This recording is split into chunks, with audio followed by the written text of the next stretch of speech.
Muy buenos días, hermanos. Es como siempre, hermanos, un gran privilegio estar ante ustedes compartiendo la palabra del Señor, pero es un privilegio de todos estar delante del Señor, escuchando su voz, escuchando lo que en esta mañana Él quiere decirnos. Vamos, hermanos, a continuar con nuestra serie del Sermón del Monte, así que ubiquémonos allí en este pasaje que nuestro hermano Eduardo hace un momento nos ayudó a leer. Y quisiera, hermanos, que iniciáramos recordando un poco también lo que fue el sermón del domingo pasado. El pastor Jaiber, estaba hablando acerca de la necesidad de volver al primer amor en el pasaje de Apocalipsis. Y en esta mañana, hermanos, providencialmente el Señor quiere que podamos ver nuevamente el tema del amor, pero ahora desde otro énfasis u otra perspectiva. Y por eso, hermanos, he querido titular este pasaje del versículo 43 al 48, ama sin distinción. Ama sin distinción. Y quiero, hermanos, que a la luz de este pasaje resolvamos la siguiente cuestión, que es la cuestión que este pasaje pues quiere tratar. Y la cuestión es: ¿a quién debemos amar? ¿A quién debemos amar? Y por supuesto, hermanos, la pregunta más directa, la respuesta más directa a esta pregunta es que nosotros debemos amar a nuestro prójimo. Esa es la enseñanza general de la Biblia. Al prójimo debemos amar. Pero se puede suscitar otra pregunta ante esta, y es: ¿quién es nuestro prójimo? ¿Quién es nuestro prójimo? Y en este pasaje, hermanos, antes de responder a esta pregunta, ¿quién es nuestro prójimo?, quiero que hagamos una pequeña observación, y es que aquí se presentan en el pasaje 5 maneras distintas de referirse a las personas, o 5 pares de maneras en las que se refieren aquí a algunas personas. Por ejemplo, en el versículo 43 se habla del prójimo y del enemigo. Ese es el primer par. Yo quiero que lo miren ahí, leas, hermanos, conmigo. Miren el versículo 45. El versículo 45 habla de malos y buenos, a mitad del versículo, y al final habla de justos e injustos. Pero luego en el verso 46 habla de los que nos aman, aman, e implícitamente uno puede mencionar a los que no nos aman, o sea, a los que nos aman y a los que no nos aman. Y en el verso 47 está el quinto grupo, que dice hermanos, e implícitamente lo contrario a estos hermanos son extraños o extranjeros. Así que el pasaje, hermanos, presenta siempre amigos y enemigos, justos e injustos, malos y buenos, prójimos y enemigos. Y esto nos ayuda, hermanos, nuevamente a ir a esta pregunta de ¿quién es el prójimo? Y esta pregunta, hermanos, es una pregunta clave para resolver a la pregunta anterior, que es ¿a quién debemos amar? Entonces, ¿quién es nuestro prójimo? ¿Quién es nuestro prójimo y a quién debemos amar? La respuesta, hermanos, de este pasaje es que nuestro prójimo no solamente es nuestro amigo, nuestro familiar, o el bueno o el justo, sino que nuestro prójimo también es el enemigo, el malo, el injusto y el que no nos ama. Así que, hermanos, con este entendimiento de quién es el prójimo, de que no solamente es el amigo, sino también es el enemigo, quiero que aprendamos en esta mañana la siguiente lección, que es la que quiero desarrollar a través de este sermón. Y es que, hermanos, los ciudadanos del reino de los cielos como lo hemos estado aprendiendo, se distinguen o se deben distinguir por la práctica del amor al prójimo, lo cual incluye tanto a los amigos, pero especialmente a los enemigos. Quiero repetir nuevamente esta que es la lección central que en este pasaje podemos encontrar, y es que los ciudadanos del reino de los cielos se deben distinguir por la práctica del amor al prójimo, lo cual incluye no solo a sus amigos, sino especialmente a quienes, a sus enemigos.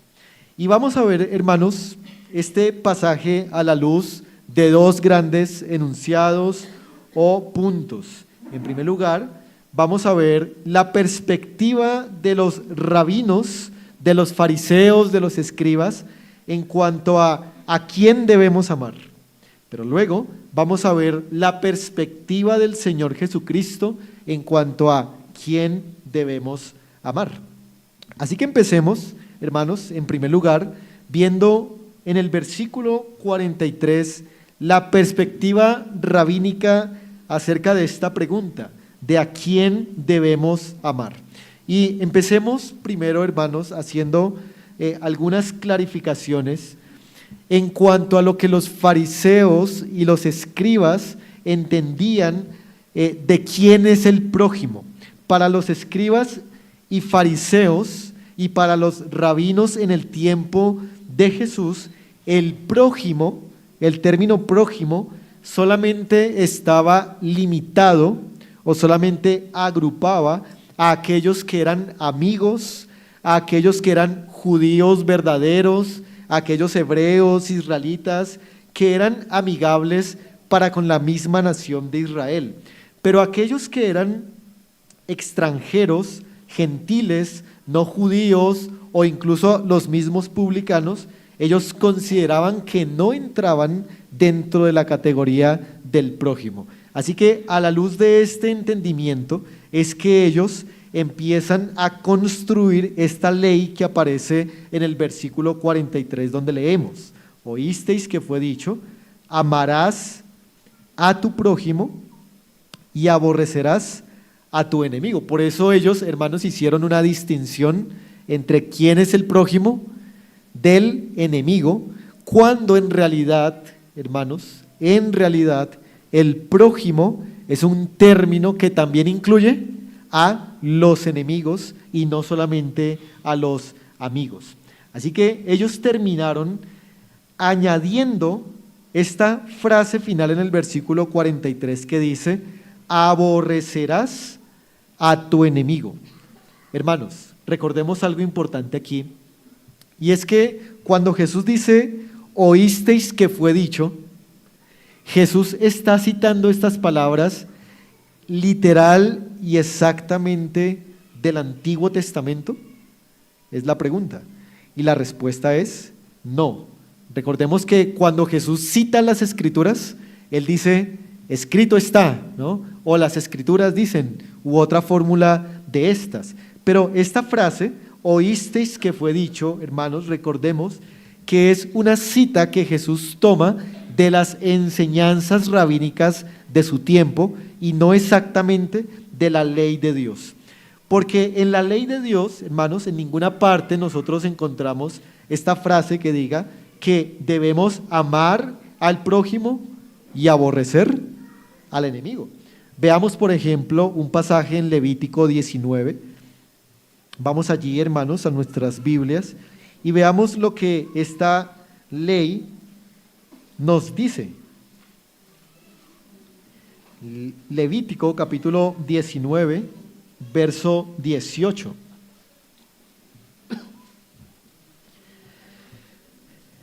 Dice, no te vengarás ni guardarás rencor a los hijos de tu pueblo, sino amarás a tu prójimo como a ti mismo, yo Jehová. Esta es la ley desde la cual los fariseos y los escribas habían añadido, habían adicionado la frase, aborrecerás a tu enemigo. Pero noten que en realidad, la enseñanza general del Antiguo Testamento, y este es solo un ejemplo, hermanos, de todos, nunca enseñó que debíamos amar al prójimo, mientras que al que no era prójimo, al enemigo o al extraño, debíamos aborrecerlo. Esto es una adición que los rabinos y los fariseos y escribas habían hecho a la ley de Dios. De manera, hermanos, que Jesús quiere explicar el significado de esta frase y decir que los fariseos y los escribas estaban equivocados al afirmar que el amor solamente debía ser dirigido a aquellos que son amistosos con nosotros, sino que especialmente el amor debía ser dirigido a aquellos que son también nuestros enemigos, porque ellos también son el prójimo. Los enemigos, hermanos, también son el prójimo.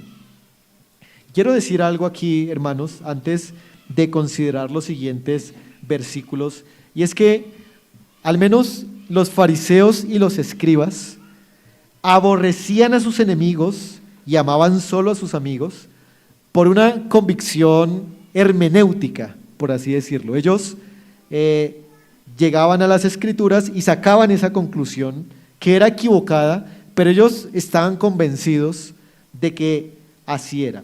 Pero nosotros, hermanos, nos parecemos a los líderes religiosos, tal vez no en que llegamos a la convicción de que hay que aborrecer a los enemigos porque algún pasaje nos enseñe esto, sino que en nuestra práctica,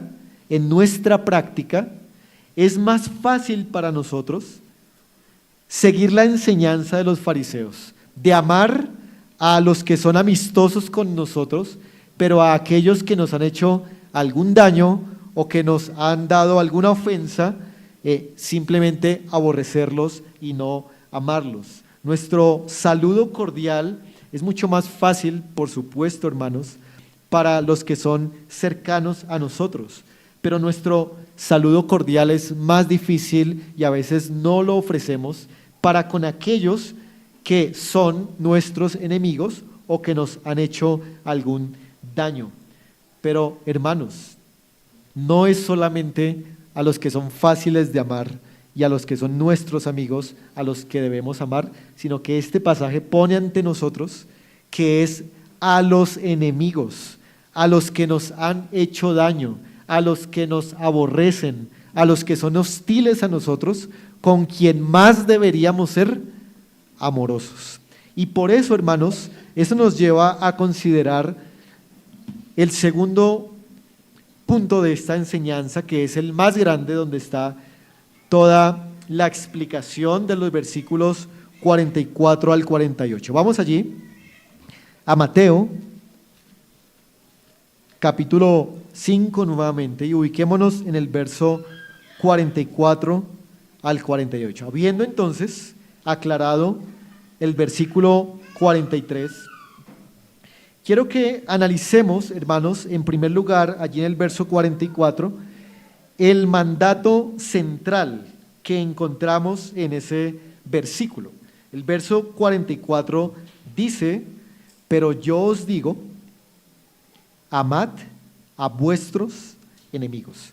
Luego hay una serie de 3 mandatos más: bendecid a los que os maldicen, haced bien a los que os aborrecen y orad por los que os ultrajan y persiguen. Pero, hermanos, el mandato central de este versículo 44 es: amad a vuestros enemigos. Ese es el mandato central. Y quiero que tomemos unos minutos para analizar las palabras que Jesús usa al decir amad a vuestros enemigos. Lo primero que quiero que notemos, hermanos, es que la palabra amad es una orden, ¿verdad? En este lenguaje castellano, las palabras que terminan en D, como estas, los verbos que terminan en D, son mandatos o son imperativos que Cristo da a sus discípulos.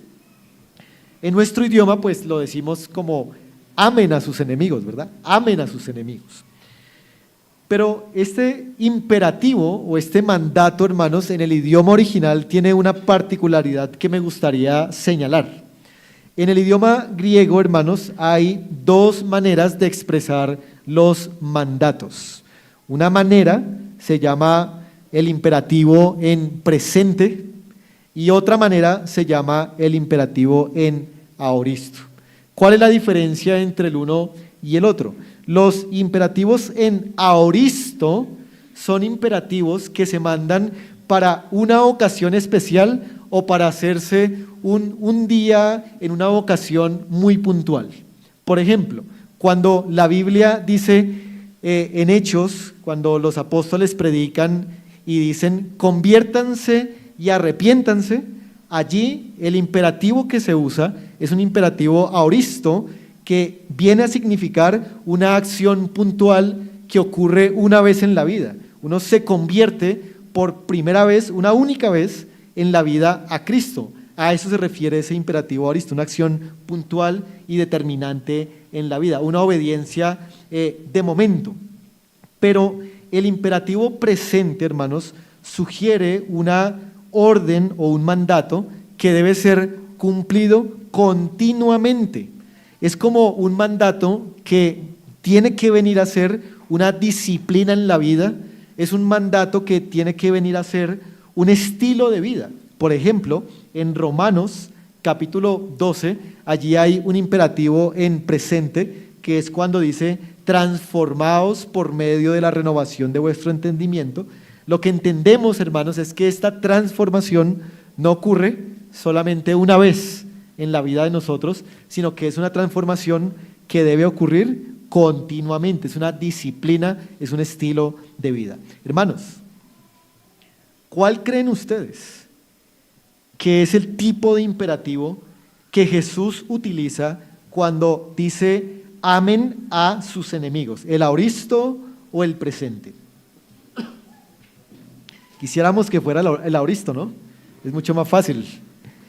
Pero Jesús usa, hermanos, el imperativo presente para indicar que amar a los enemigos, aunque implica acciones puntuales, es una disciplina, debe ser un estilo de vida, debe ser algo que continuamente nosotros estemos practicando en la vida. Por eso, hermanos, en la proposición que les dije de este sermón, yo les dije que el ciudadano del reino se distingue por la práctica de amar a su prójimo, no solamente al amigo, sino también al enemigo.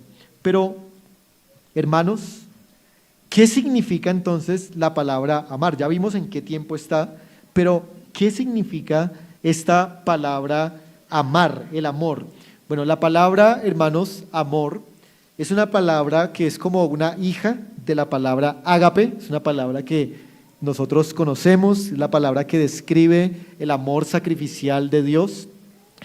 Y esta palabra es una hija de esta palabra ágape, es la palabra agapao, es muy parecida. Y esta palabra significa lo siguiente, y quiero hacer una aclaración antes de dar, hermanos, esta definición de la palabra amor allí, y es que no estoy pretendiendo tomar esta palabra y decir todo lo que se puede decir de su significado. Solamente voy a aludir a unas pequeñas particularidades de esta palabra porque su significado es muy amplio y no se podría agotar solamente con la pequeña definición que yo les voy a dar. Pero esta definición nos va a servir, hermanos, para entender un poco lo que Jesús quiere decir aquí. ¿Qué significa esta palabra? Amar, hermanos, es una resolución mental, sincera e incondicional de hacer bien a otros. ¿Sí? Vuelvo a leerla. ¿Qué es amar según esta palabra que aparece aquí? Es una resolución mental sincera e incondicional de hacer bien a otros. Y si usted quiere una definición más pequeña de amor, básicamente amor es buscar el bien de otros, pero como digo, hermanos, esto no arropa todo lo que la palabra amor significa. Pero déjenme un poco desglosar los elementos de esta definición.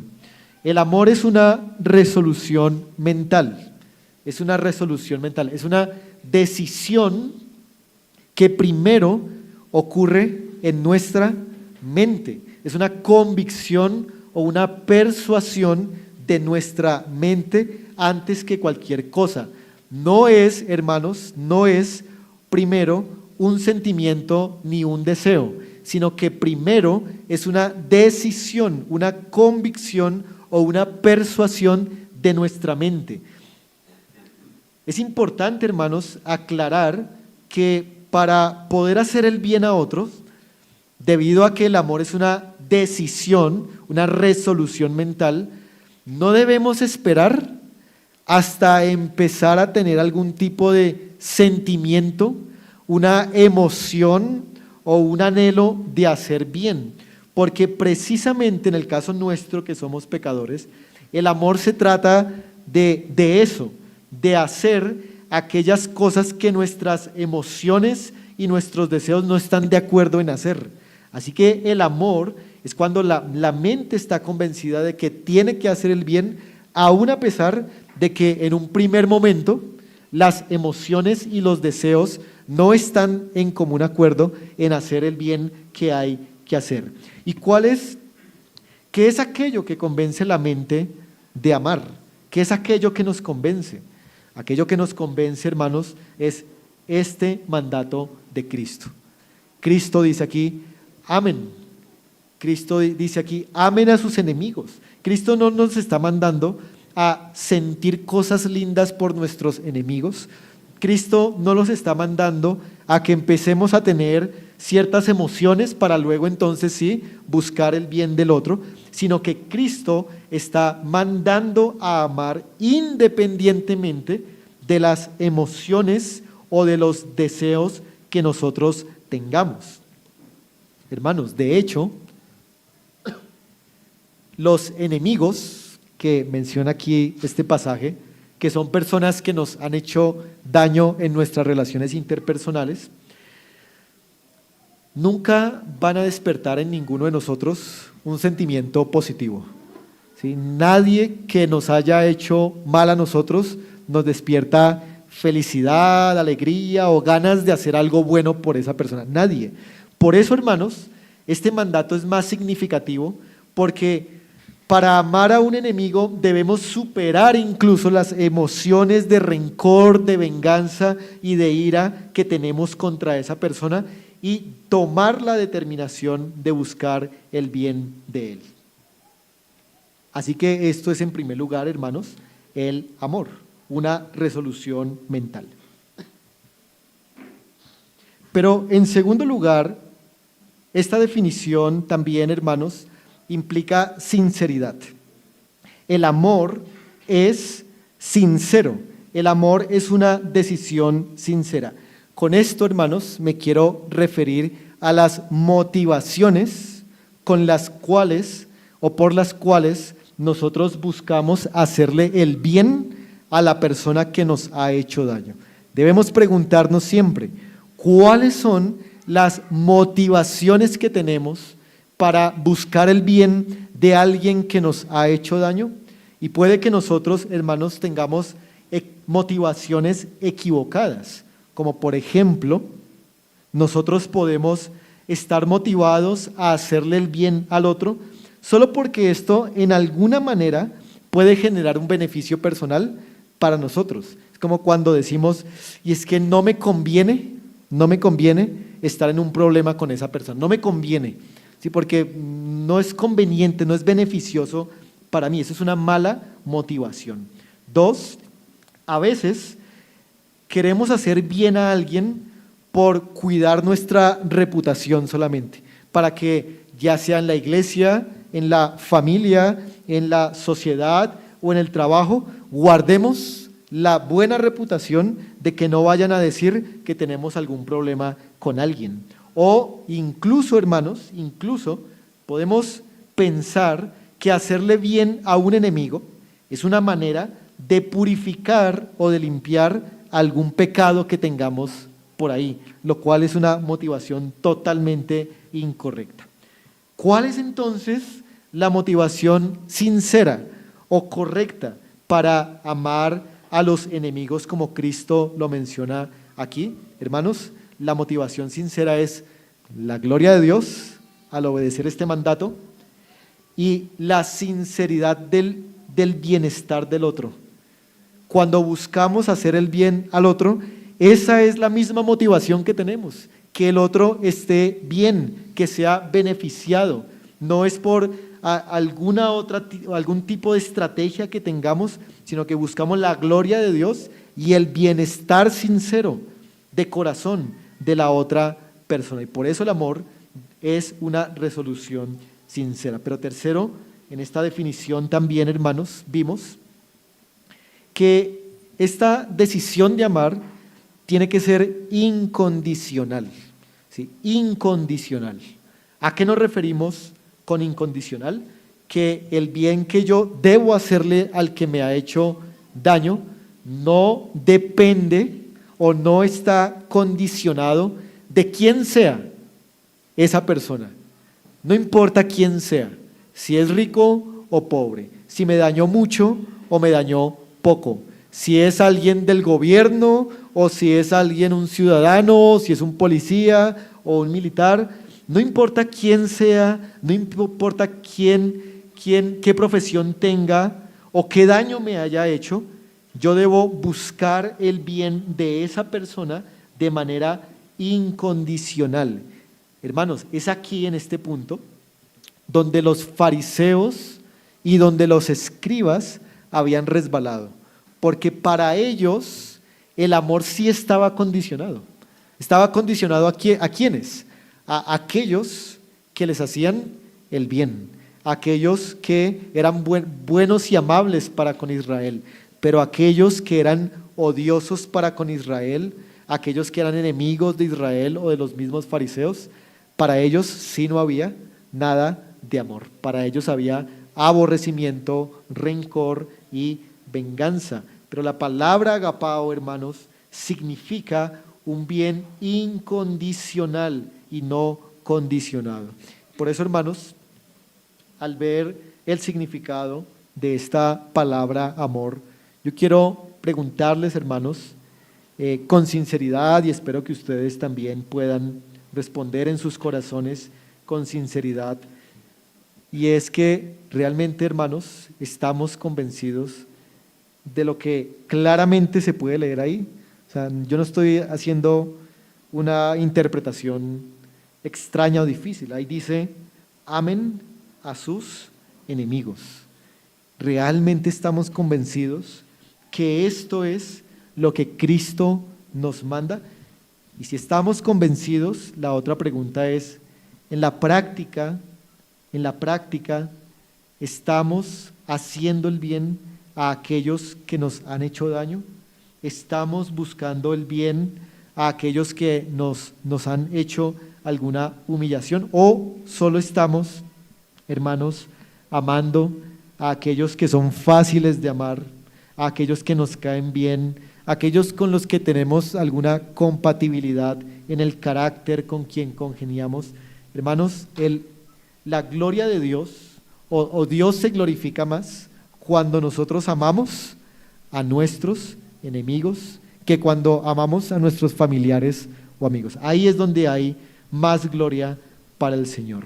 Y por eso, hermanos, para poder ilustrar un poco esto, quisiera narrarles algo que tal vez ya hemos mencionado desde este púlpito, pero quisiera volver a recordarlo, y es un poco, hermanos, de la historia de los misioneros Jim Elliot y Elizabeth Elliot. Seguramente ustedes ya lo han escuchado, pero si no lo han escuchado, hermanos, déjenme narrar algunas cosas que son muy valiosas en las vidas de estos misioneros Jim y Elizabeth Elliot. En 1956, Jim Elliot y 5 misioneros más fueron o estaban haciendo un trabajo misionero en las selvas del Ecuador. Y en ese trabajo misionero había una tribu, que era la tribu de los Auca, que eran conocidos por ser salvajes y violentos y poco accesibles.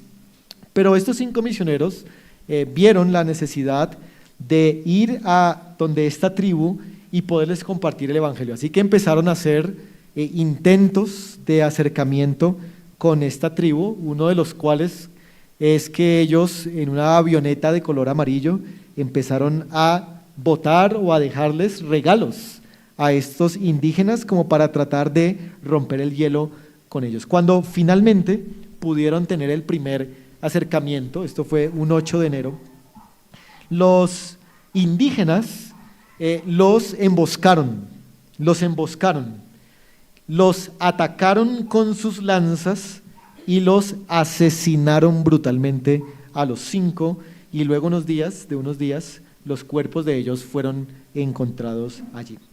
2 años después de esta tragedia, la viuda de Jim, o sea, Elizabeth Elliot, es conocida porque ella tiene algunos libros y tiene una historia de vida muy interesante, y la hermana de uno de esos misioneros que también iban con Jim, que es de nombre Rachel. Estas 2 mujeres, Elizabeth y Rachel, regresaron a esa tribu y se fueron a vivir cerca y dentro de esta tribu de los Auca. Ellas compartieron el evangelio con estos indígenas, en donde uno de estos indígenas era uno que había sido parte de ese grupo de los atacantes que se llamaba Mincaye. Mincaye se llamaba este indígena. Muchos años después, estos indígenas, muchos de ellos se convirtieron al Señor, y uno de los hijos de estos misioneros muertos también volvió a la tribu y entabló una relación muy estrecha con este indígena de nombre Mincaye, a tal punto, hermanos, tan estrecha fue esta relación que este misionero, este hijo de misionero, llegó a tener una relación de padre a hijo con este indígena. Y hermanos, esto realmente es muy impresionante. ¿Cómo pudieron estos misioneros, esta viuda, este hijo, cómo pudieron demostrar este amor para con estos indígenas que habían masacrado a sus familiares? ¿Cómo pudieron hacerlo? Hermanos, yo creo que ellos fueron capacitados por la gracia del Señor a la luz de mandatos como estos que Cristo ha mandado a todos los cristianos, de amar a nuestros enemigos. Si estos fueron capacitados para amar a sus enemigos en esas condiciones tan tremendas, nosotros también, hermanos, podemos ser capacitados para amar a nuestros enemigos de la misma manera que ellos. Y quiero solamente ponerle un rostro a la ilustración, hermanos, para que ustedes vean aquí a Mincaye y vean a Steve, el hijo de este misionero muerto. Hermanos, realmente ellos tienen una relación estrecha, hay perdón, hay amor, hay reconciliación, hay una demostración del amor a los enemigos. Y si Dios los capacitó a ellos, a nosotros, hermanos, también nos puede capacitar. Hay una película, hermanos, que se llama A Punta de Lanza, que es la película que recoge los hechos de este relato. Más tarde se las voy a enviar, está por YouTube en buena calidad, para que la puedan ver y puedan entender más del trasfondo de esto. Pero esto nos lleva entonces, hermanos, a nuestro segundo asunto aquí, en el versículo 44, y es que dice el versículo: bendecid, haced bien y orad. Hermanos, vamos a titular a estos 3 como los mandatos prácticos del amor a los enemigos. Los mandatos prácticos del amor a los enemigos. Estos 3 mandatos que Cristo da son ejemplos prácticos de lo que debemos hacer los ciudadanos del reino con aquellos que nos han hecho daño. Vamos a verlos muy brevemente. En primer lugar, Cristo dice: bendecid a los que os maldicen. Mire, bendecid a los que os maldicen. ¿Qué significa la palabra bendecir. La palabra bendecir básicamente, y en español, ¿no?, significa decir bien, ¿no? Por eso ven de bien y decir bien, decir lo bueno. La idea es que bendecir a alguien es invocar de corazón una bendición o un elogio sobre una persona. Invocar de parte de Dios, por supuesto, una bendición, algo bueno o un elogio sobre una persona. Es hablar bien para con una persona y de una persona. Debemos tener cuidado de hacer esto superficialmente, porque hoy en día las personas, cuando están en medio de una discusión de palabras y uno insulta al otro, la otra persona dice en un tono como no tan pacificador, que el Señor te bendiga, que el Señor te, casi como que le dice que el Señor te reprenda, pero se lo dice es que el Señor te bendiga. Eso es una forma muy superficial, ¿verdad?, de bendecir a alguien que nos está insultando. Es como si se tomara esta frase como una fórmula mística, ¿cierto? Como si por decir eso ya estoy cumpliendo lo que Cristo me manda aquí. Y otras veces, hermanos, aunque digamos cosas buenas con nuestros labios para alguien que nos ha hecho el mal, en el corazón nosotros seguimos amargados, con deseos de venganza y de rencor hacia esa persona. Por eso, hermanos, bendecir es cuando de corazón, y por eso tiene que estar la gracia de Dios obrando en nosotros, cuando de corazón deseamos y pronunciamos bien a los que nos han hecho mal.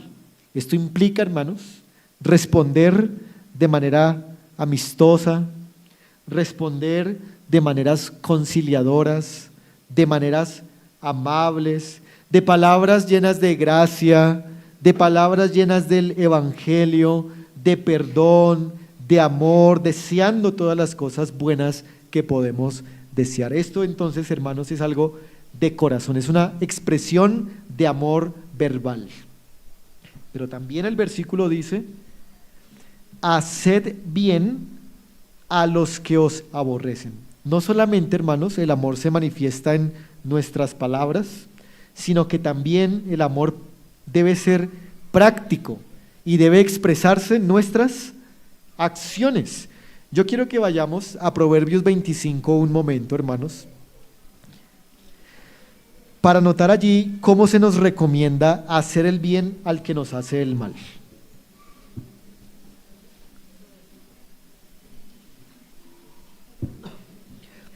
Proverbios capítulo 25, y vamos a mirar allí de los versos 20 al 23. Proverbios 25, de los versos 20 al 23. Hermanos, yo entiendo que la idea aquí comienza desde el versículo 20. Voy a leerlo, hermanos, y explico lo que quiero decir con esto. Dice así: el que canta canciones al corazón afligido es como el que quita la ropa en tiempo de frío, o el que sobre el jabón echa vinagre. Y luego miren el 21. Si el que te aborrece tuviere hambre, dale de comer pan, y si tuviere sed, dale de beber agua. Paremos ahí. Hermanos, yo creo que la idea comienza en el verso 20, porque el verso 20 se está hablando del trato que nosotros le damos a un enemigo, del trato equivocado que le damos a un enemigo. Cuando un enemigo, en el verso 20, tiene su corazón afligido, o sea, en la providencia del Señor, el que nos ha tratado mal ahora está en una condición en la que está sufriendo, no es correcto, no es bueno cantarle canciones tristes. Eso es como un dicho, hermanos, para decir que cuando alguien está afligido, no debemos añadirle aflicciones a él. ¿Y por qué esta metáfora, hermanos? Porque cuando una persona está triste y se pone a escuchar canciones tristes, pues se pone peor, ¿verdad? Porque la música tiene efectos emocionales en nosotros. Así que cuando un enemigo está afligido, no deberíamos añadirle aflicción haciéndole malas obras. Porque eso, dice el versículo 20, es como si a una persona le quitáramos la ropa en tiempo de frío o y algunas traducciones traducen jabón por herida. ¿Sí? Es como cuando si le echáramos a una herida vinagre, o también es cuando se combinan dos químicos que efervescen, entonces la idea es que eso va a producir mayor aflicción. Así que el llamado del versículo 20 es que no deberíamos hacerle el mal al que nos ha hecho mal porque él también está sufriendo. Más bien lo que debemos hacer es lo que dice de los versos 21 al 23, pero leamos el 22, ya leímos el 21, leamos el 22, dice: porque ascuas amontonarás sobre su cabeza y Jehová te lo pagará. Pero el verso 21 nos enseña, ¿no?, que debemos, hermanos, darle al que está sufriendo, aunque sea nuestro enemigo, las cosas que son para su necesidad, para su necesidad. Así que si nuestro enemigo está pasando por un momento de necesidad y de sufrimiento, eso, hermanos, es una oportunidad, no para alegrarnos, no para regocijarnos, como el mismo libro de Proverbios lo dice, sino que cuando nuestro enemigo, el que nos ha hecho daño, está pasando por necesidad, es una oportunidad para hacer brillar el amor de nuestro Señor Jesucristo. Así que, hermano, piensa, si hay en este momento alguien que te ha hecho daño en tu vida, un enemigo, alguien que ha sido hostil, piensa qué necesidad tiene esa persona. Piensa qué necesidad, cuál es su hambre y cuál es su sed. Y si el Señor te lo concede, y es que es lo que el Señor te manda, debes buscar la manera de ayudarlo, porque ese es el mandamiento de Cristo. Miren un momento, hermanos, Éxodo 23, vamos allí, porque la ley enseñaba esto claramente. Éxodo 23, versículo 5.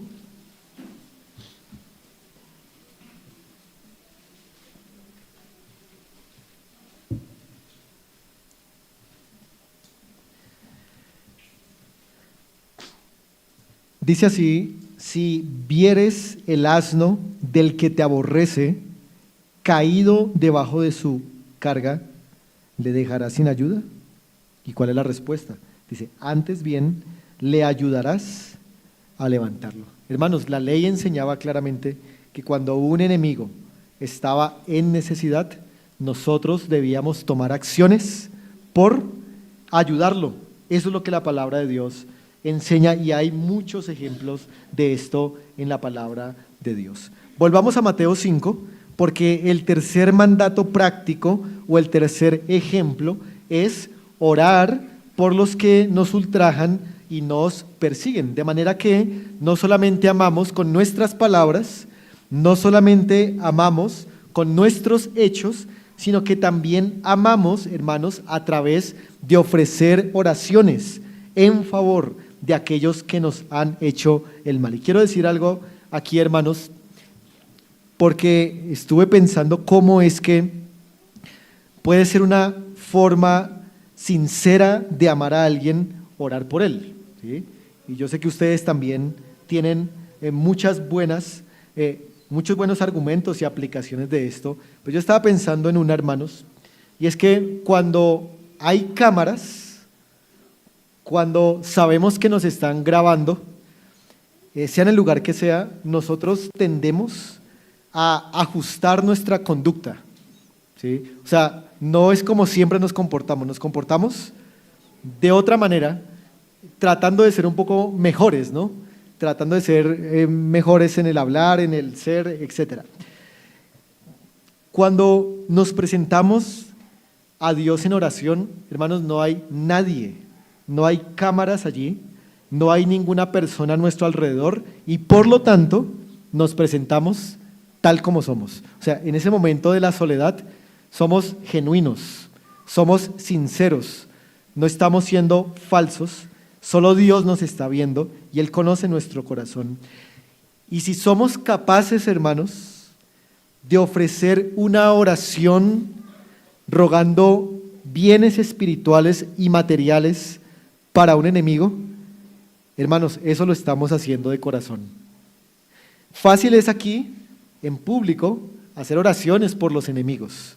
Eso es fácil porque casi que lo estamos haciendo para que otros nos escuchen. Pero en la soledad, hermanos, nadie nos oye. Nadie nos oye. Y por eso nos despojamos de toda falsedad. Y si hacemos oraciones por nuestros enemigos, serán esas oraciones sinceras, oraciones verdaderas. Oraciones en las que vencemos el rencor, renunciamos al odio y a la venganza y oramos para que tal persona, si no es creyente, pueda ser un creyente verdadero, o para que Dios le conceda bienes verdaderos a pesar de que nos haya hecho mal. En esto, hermanos, tenemos a Jesucristo como ejemplo, pues en la cruz, en ese momento donde estaba solo, Él dijo: Padre, perdónalos porque no saben lo que hacen. Cristo oró para que Dios perdonara a estos enemigos que lo estaban masacrando allí en esa cruz. Cuando Esteban estaba agonizando por la persecución, también dijo lo mismo. Les dijo: Señor, no les tomes en cuenta este pecado. Así que, hermanos, la oración es un acto muy sincero de amar a nuestros enemigos, cosa que debemos poner en práctica. Pero esto nos lleva ahora, hermanos, a un siguiente asunto en nuestro texto, y es la motivación. La motivación. Según el versículo 45, ¿cuál es la motivación para nosotros amar a nuestros enemigos? Miren, hermanos, Cristo pudo habernos dado muchos argumentos, pudo haber dado muchas razones para motivarnos a amar a nuestros enemigos, pero Él dio una que es muy interesante. En el versículo 45 Él dice: para que seáis hijos de vuestro Padre que está en los cielos, que hace salir su sol sobre malos y buenos, y que hace llover sobre justos e injustos. Para que seáis hijos de vuestro Padre. Esa es la motivación. Esa es la motivación. Ahora, no significa esto, hermanos, que amando a nuestros enemigos nos vamos a convertir en hijos de Dios. No es ese el sentido de esta frase. Más bien, el sentido, como lo traduce la traducción al lenguaje actual, que creo que lo traduce adecuadamente, es así: amen a sus enemigos y así demostrarán que actúan como su Padre Dios. Amen a sus enemigos y así demostrarán que actúan como su Padre Dios. En otra versión se lee: para que seáis como el Padre es. Entonces no es que amamos a nuestros enemigos para llegar a ser hijos de Dios. Aquí sabemos, hermanos, que para llegar a ser hijos de Dios debemos poner la fe en Jesucristo. Lo que se está diciendo aquí como motivación, hermanos, es que en la medida que nosotros amemos a nuestros enemigos, vamos a demostrar o vamos a exhibir quién es nuestro Padre. Vamos a hacer una manifestación pública de cómo es nuestro Padre celestial. Así que, hermanos, miren, aquí Cristo está poniendo ante nosotros un asunto central que se ha tratado en sermones pasados y que quiero una vez más recuperarlo aquí, y es que el propósito de nosotros los cristianos como hijos de Dios es imitar al Padre en esta vida. Ese es uno de los propósitos centrales de nuestra vida cristiana, es llegar a imitar al Padre Celestial. Y Cristo toma este como su mayor argumento, como su mayor motivación para decirnos que debemos amar a nuestros enemigos. Es decir, entre más amamos a nuestros enemigos, más nos parecemos a nuestro Padre Celestial. los que tenemos hijos y los que son hijos, o sea, todos. Cuando éramos pequeños y aún de grandes, queríamos o añorábamos ser como nuestros padres e imitar esas cosas buenas de ellos, aún todavía. En los hijos pequeños, al menos lo digo por mi hijo que aún está pequeño, eso se puede ver, ¿no? No porque yo sea un buen padre, porque soy un padre pecador, pero ellos admiran, ¿no?, a sus padres, quieren ser como los padres. Hermanos, así mismo debe ser el anhelo de los hijos de Dios, ese deseo, esa diligencia, ese gozo de admirar y de ser como nuestro Padre. ¿Cómo es nuestro Padre? ¿Cómo es nuestro Padre? El versículo lo dice. Dice que el Padre, dice Cristo, hace salir su sol sobre malos y buenos y hace llover sobre justos e injustos. ¿Qué significa esto, hermanos? Significa que el Padre, escúchenme lo que voy a decir para también poderlo aclarar, hermanos, el Padre ama a todos los pecadores. Déjenme aclararlo, pero esa es la verdad que presenta el versículo 45. El Padre ama universalmente. El Padre ama a todos los pecadores, pero debemos preguntar, ¿en qué sentido? ¿En qué sentido ama Dios a todos los pecadores? En el sentido en el que el versículo lo dice, que hace salir su sol y hace caer la lluvia sobre ellos. Dios no distingue en hacerle caer rayos de sol a los creyentes y a los no creyentes les manda una nube oscura. Para nada Dios hace eso, sino que a todos los pecadores Dios los ama en el sentido de que les da todas las cosas necesarias para su subsistencia física, para su subsistencia física.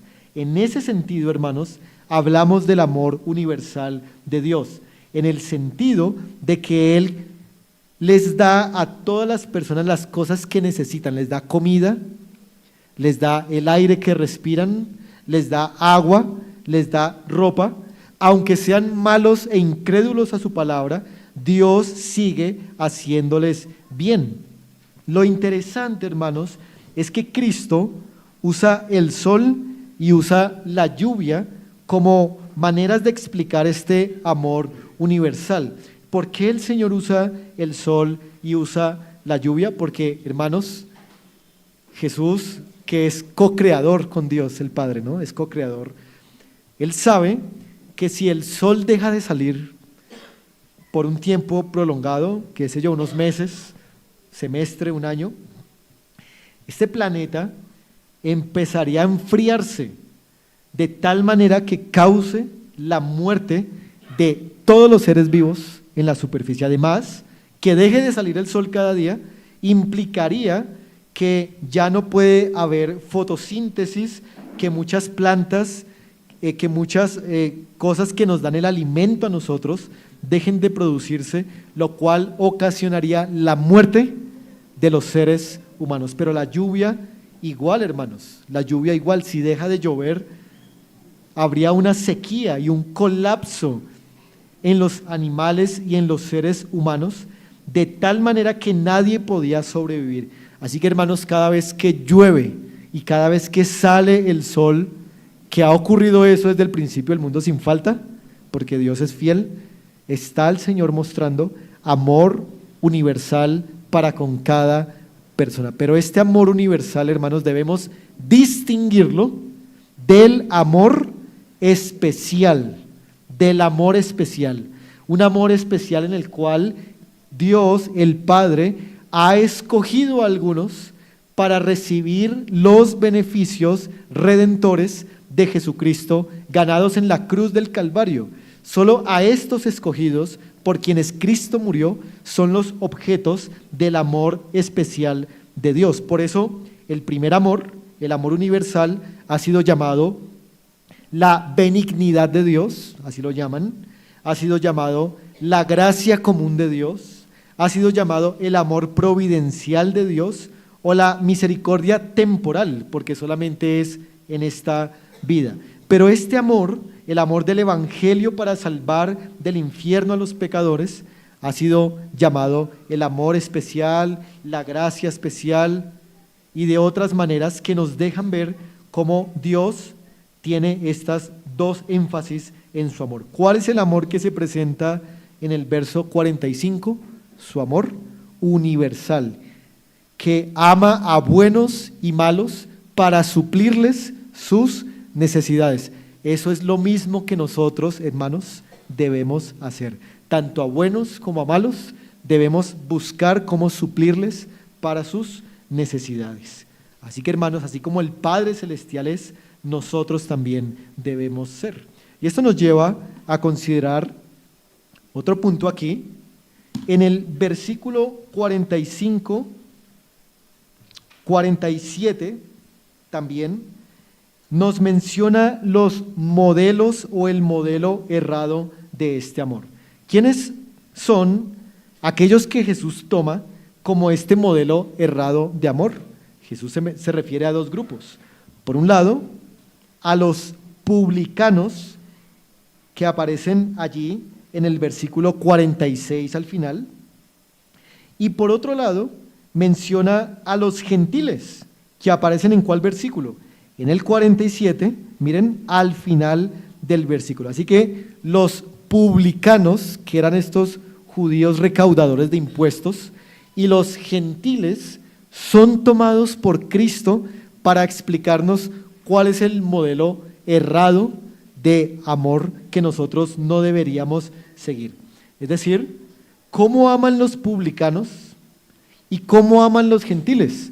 Estos publicanos y estos gentiles solo aman a aquellos que los aman, solo aman a aquellos que son amigos y familiares de ellos. Así que si nosotros nos quedamos hasta ese estándar, el estándar de los publicanos y los gentiles, seremos igual o iguales a incrédulos. Si solamente, hermanos, amamos a nuestros amigos y familiares, no estamos demostrando el verdadero amor de Cristo. Estamos demostrando el amor natural, el amor de los incrédulos, pero no estamos haciendo nada adicional.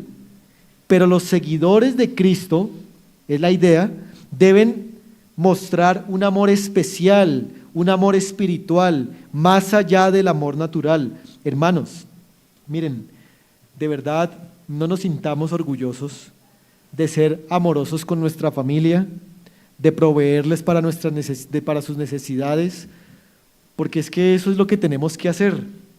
O sea, los incrédulos también trabajan de sol a sol para comprar comida, ropa y pagar arriendo y recibos. Hermanos, eso no tiene ningún mérito, no vamos a aplaudirnos porque somos trabajadores y podemos suplir. Eso no es mérito, hermanos, porque eso también lo hacen los incrédulos.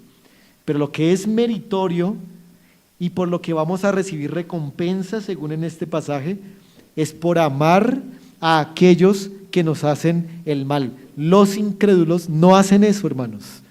Ellos se vengan, ellos los aborrecen, pero nosotros los cristianos estamos llamados a amar a aquellos que son difíciles, aún dentro de la iglesia, a los que no nos caen bien, a los que tenemos resistencia y son difíciles de amar. Y esto nos lleva, hermanos, al mandato final del versículo 48. Cristo dice allí: sed pues vosotros perfectos, como vuestro Padre en los cielos es perfecto. Ahora, debemos entender bien lo que Cristo está mandando aquí. Cuando Cristo dice que seamos perfectos como Dios es perfecto, no nos está mandando, hermanos, o no nos está diciendo que en esta vida podemos alcanzar una perfección moral en el mismo grado que el Padre lo tiene. Eso sería algo totalmente imposible. Pero lo que significa este ser perfectos como Dios es perfecto, tiene que ser entendido a la luz del contexto de lo que se está diciendo. Entonces, para Jesús, en el contexto, ¿quién es alguien perfecto? Alguien que es capaz de amar a sus enemigos. No es alguien que nunca peca, sino es alguien que es capaz de amar a sus enemigos. Ese es un primer sentido de este ser perfecto. Pero el pasaje paralelo de Mateo capítulo 5, que es Lucas 6:35, y ustedes lo pueden anotar por allí, dice: sed misericordiosos como vuestro Padre es misericordioso. Entonces, nuevamente entendemos que la idea de perfección aquí no es ser sin pecado, sino es alcanzar este amor y esta bondad hacia aquellos que son nuestros enemigos. Pero hermanos, quiero adicionar algo. La palabra perfecto del versículo 48 es la palabra que se puede traducir como alguien completo o alguien maduro. Alguien maduro. Así que, miren, ¿usted quiere ser un cristiano maduro? Hermanos, yo creo que el deseo sincero de todos los cristianos debe ser llegar a la madurez cristiana. ¿Queremos ser cristianos maduros? No solamente, hermanos, entiendo yo aquí que Cristo se está refiriendo a amar a los enemigos, sino que entiendo, hermanos, que esta es la última palabra que Cristo da en esta sección de la justicia de los ciudadanos del reino. Es decir, que para ser perfecto hay que hacer todo lo que Cristo ha dicho desde el versículo 21. Déjenme recordarlo en unas muy breves palabras. En el verso 21, ser maduro significa no matarás, tener buenas relaciones con los demás. En el verso 27, ser maduro significa no cometerás adulterio, es decir, tener pureza en las relaciones con los demás. En el verso 31, cuando Cristo habla del divorcio, se nos llama a la fidelidad en las relaciones con otros. Eso es madurez verdadera. En el verso 33, la madurez es cuando usamos con verdad nuestras palabras. En el verso 38, ser maduro es cuando renunciamos a la venganza personal. Y en el verso 43, como lo hemos visto hoy, ser maduro o ser perfecto es cuando amamos sin distinción entre amigos y enemigos. Y esto, hermanos, nos lleva a la conclusión en esta mañana, hermanos. Quiero decirles que, hermanos, miren, si en esta mañana ustedes, a través de este pasaje, han detectado que ustedes tienen enemigos, que alguien les ha hecho mal, que alguien los ha ofendido, y ustedes están guardando rencor, deseos de venganza, ustedes tienen sus armas levantadas, yo les exhorto a la luz de este pasaje a que terminen con ese odio de una vez, a que renuncien a ese rencor y a que en lugar de esto vayan y busquen la manera de hacerle algún bien a esa persona, sea orando, sea hablándole bien, sea supliendo alguna necesidad, dándole algún regalo, usando palabras amorosas. Y de esta manera podrás darle la gloria a Dios. Pero también yo quiero animarles a algo, hermanos, a la luz de este pasaje, y es a considerar el ejemplo de Jesucristo. Hermanos, Cristo fue quien modeló el ejemplo de amor a los enemigos, porque cuando todos nosotros éramos enemigos, nuestra mente, nuestra voluntad, Él vino y murió por nuestros pecados. Él nos hizo el mayor bien que se le podía hacer a un pecador, muriendo en la cruz del Calvario, para que hoy tengamos salvación. Hermanos, pongámonos de pie.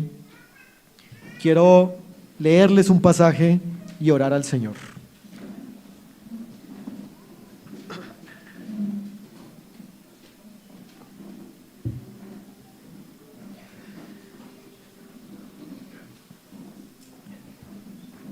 Colosenses 1:20 al 22, quiero que, hermanos, lo escuchemos con meditación y con reverencia ante el Señor.